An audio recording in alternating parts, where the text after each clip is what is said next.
नमस्कार, दर आपण न्यूज चॅनलमध्ये आपल्या सगळ्यांचं स्वागत. मी शेख मुजमिल. सध्यामध्ये राज्याच्या मुख्यमंत्री साहेबांनी व मुंबई उच्च न्यायालयाने मुस्लिम समाजावरील 5% जो आरक्षण अध्यादेश केलेला होता तो रद्द करण्याचा निर्णय घेतला. त्या अनुषंगाने हिमायतनगर शहरातील माजी जिल्हा परिषद सदस्य व हिमायतनगर शहरातील मुस्लिम कार्यकर्ते व राजकीय कार्यकर्ते आपल्यासोबत आहेत. त्यांच्याकडून जाणून घेऊया कशा प्रकारचा हा निर्णय होता आणि यानंतर यांची काय भूमिका आहे.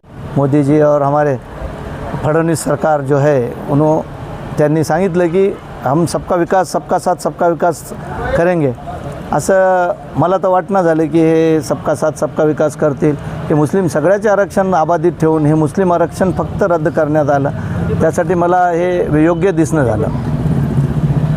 सर, एकंदरीत तत्कालीन राज्य सरकारने 2014मध्ये जी भूमिका मांडली होती की मराठा समाजाला 16% आरक्षण आणि मुस्लिम समाजाला 5% आरक्षण याची मुंबई उच्च न्यायालयामध्ये याचिका दाखल केल्यानंतरही तो आरक्षण आत्तापर्यंत समाजामध्ये होता आणि तो पारित होण्याच्या मार्गावर होता. तर यावेळेस आत्ताची राज्य सरकारने ती भूमिका जी रद्द करण्याची मांडली आहे त्याबद्दल कशा प्रकारे सांगणार की हा आरक्षण कशा प्रकारचा होता नेमकं?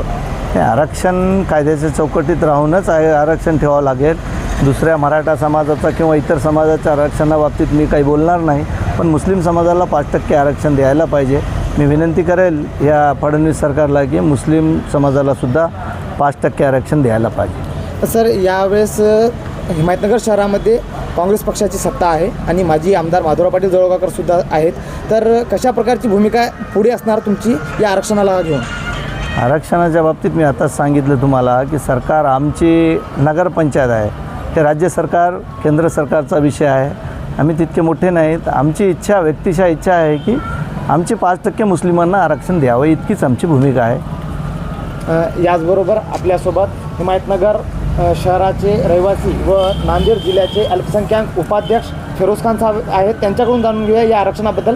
कारण हा आरक्षणाची भूमिका जी मांडली होती ते तत्कालीन अल्पसंख्याक राज्यमंत्री नसीम यांनी मांडली होती. त्याबद्दल कशी प्रकारची यांची भूमिका आहे त्यांच्याकडून जाणून घ्या. काय सांगणार सर? आणि सरकारनं कोर्टात त्याचा पाठपुरावा करून आरक्षण टिकवलं पाहिजे आणि मुस्लिम समाजाचा न्याय केला पाहिजे ही आमची भूमिका होती. सर्व समाजासोबत आम्हाला घेऊन चालावं सरकारकडून ही अपेक्षा आहे आमची. आपल्यासोबत हिमायतनगर शहरातील काही नागरिक व राजकीय कार्यकर्ते व नेते होते. त्यांनी अशी भूमिका मांडली की मुस्लिम समाजाला जो आरक्षण देण्यात आलेला होता तो आरक्षण येणाऱ्या काळामध्येही मुस्लिम समाजाला भेटावं आणि त्यासाठी ते भूमिका आपली स्वतःची भूमिका मांडणार आणि येणाऱ्या काळामध्ये ते तशा प्रकारची तरतूद करण्याची भूमिका आपल्या हिमायतनगर शहरातील काही कार्यकर्त्यांनी मांडलेली आहे.